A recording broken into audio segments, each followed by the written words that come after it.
All right, so today we're going to try and really get to know this... This country. Yeah, this country, Belarus. It's interesting. Yeah, it doesn't always make it into the headlines. Not exactly a household name. But, we've been doing some digging and... Some research, yeah. There's some really interesting stuff to uncover. Definitely unique. Yeah, so we're going to look at its geography, the history, the whole Soviet past thing, and... the culture, yeah. The traditions that make it stand out, all in the next few minutes. Concise but comprehensive. Right, exactly. So basically we're going on a deep dive with this one. Yeah, a deep dive into Belarus. We'll be exploring its landscapes, its history, its ties with Russia, its culture. Yeah, where should we even begin with this one? Well, it's kind of right in the middle of everything, isn't it? Yeah, it's like smack dab in Eastern Europe. A real crossroads. Sharing borders with like 5 countries. Russia, Ukraine, Poland, Lithuania, and Latvia. So that's got to have some impact on... Oh, absolutely shapes its identity, for sure. Yeah, how it sees itself and all that. And speaking of shaping its identity, let's not forget the natural beauty. Oh, yeah. The sources mention that a lot. 40% forest cover. That's a lot of trees. Think about that. Wow. And the Białowieża Forest. Now, that's a UNESCO World Heritage Site, right? Exactly. Ancient home of the European bison. Wow. So this is not just any forest. Deep history there. Centuries old. Millennia even. And it's not just forests either, right? Oh, no. Lakes, rivers, wetlands, you name it. Sounds like a nature lover's paradise. It really does. I mean, if you're into that kind of thing. And speaking of history unfolding. Oh, boy.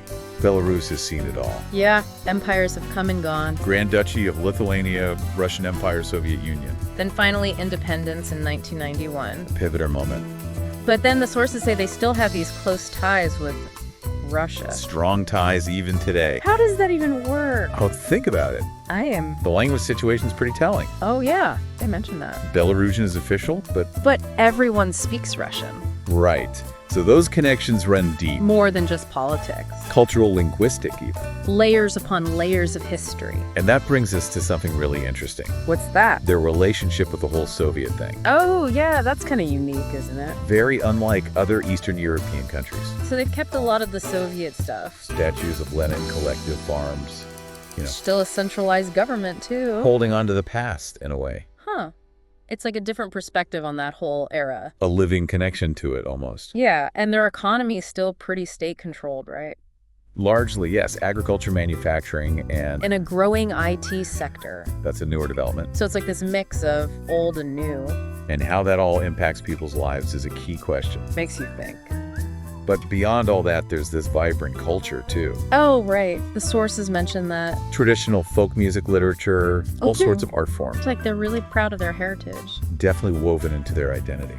And those traditions are so interesting. Like Maslenitsa, the pre-Lenten festival. That sounds fun. Bonfires feast the whole 9 yards. And Kupala night. With the bonfires and the folk songs and the... Yeah, and the fortune teller. Ancient rituals. Really connects them to the land. Absolutely. A living expression of their history. So when you put it all together, it's a pretty fascinating picture. Natural beauty complex history.